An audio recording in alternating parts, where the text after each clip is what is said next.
صدر طیب اردوان 2 روزہ سرکاری دورے پر پاکستان پہنچے۔ وزیر اعظم عمران خان نے نور خان ایئر بیس پر معزز مہمان کا استقبال کیا۔ وزیر اعظم عمران خان نے ترک صدر کے لیے گاڑی خود ڈرائیو کی اور انہیں لے کر وزیر اعظم ہاؤس پہنچے۔ دونوں رہنماؤں میں 1 on 1 ملاقات ہوئی۔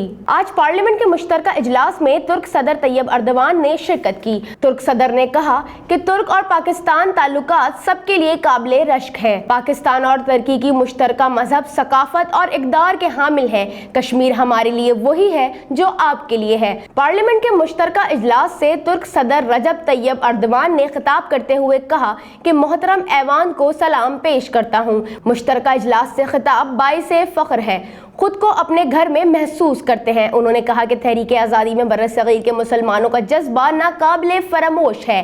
ترک صدر کا کہنا تھا کہ ہمارے دکھ اور خوشیاں مشترکہ ہیں، پاکستان کے ساتھ دل کا رشتہ ہے۔ انہوں نے کہا کہ پاکستانی بہن بھائیوں، آپ سے نہیں تو کس سے محبت کریں گے؟ سرمایہ کاروں کے بڑے گروپ کے ساتھ پاکستان آیا ہوں۔ انہوں نے کہا کہ دباؤ کے باوجود FATF میں پاکستان کو تعاون کا یقین دلاتا ہوں، مستقبل میں بھی پاکستان کا ساتھ دیتے رہیں گے۔ ہر دکھ درد میں ساتھ دینے پر پاکستانی قوم کا شکر گزار ہوں۔